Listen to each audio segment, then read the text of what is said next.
You have to know where you're from. I mean, unless you hit your head and got a case of amnesia. Best I can do is tell you that it is someplace in Eastern Europe, he replied, and downed the drink in one fell swoop. With so many wars over the years, I'm not even sure the village still exists.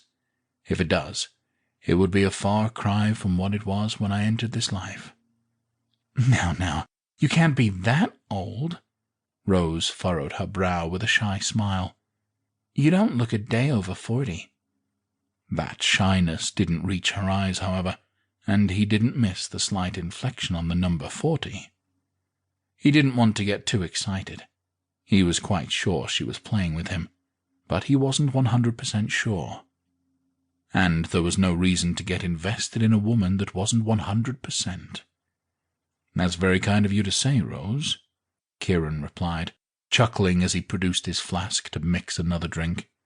But I assure you, I'm older than I appear. Well, don't you worry, hon.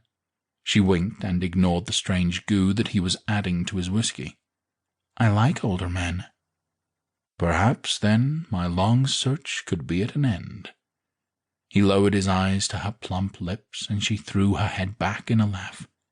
Yeah, gonna need a few more drinks before then, she promised him, and he simply refilled her glass in response.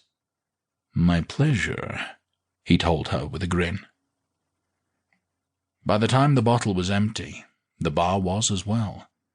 The bouncer stood at the door, arms crossed, watching the clock tick down in hopes that he'd get to throw these two out. At least he'd throw the fancy-dressed guy out. The redhead, he'd make sure to get a good feel for her first. Unfortunately for him, Kieran led Rose out the door with 1 minute to spare and another $100 bill on the counter.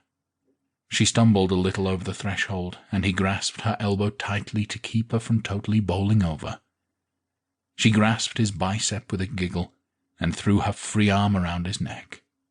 Once she was back firmly on her feet, he took her small waist in his hands and gently pushed her away from him. That was quite an enjoyable evening, Rose, he offered politely. This was the sloppiness that he'd been worried about. But the woman beneath the booze was everything he wanted, everything he needed. He could smell it on her. He salivated at the very thought and let her stumble ahead of him.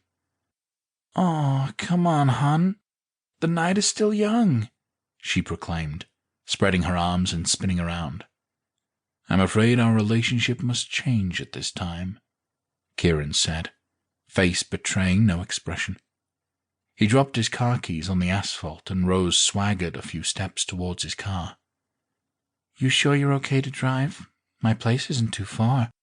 We could just walk," she said as she reached out to lean on the car, sliding something long and sharp from inside her loose-fitting blouse.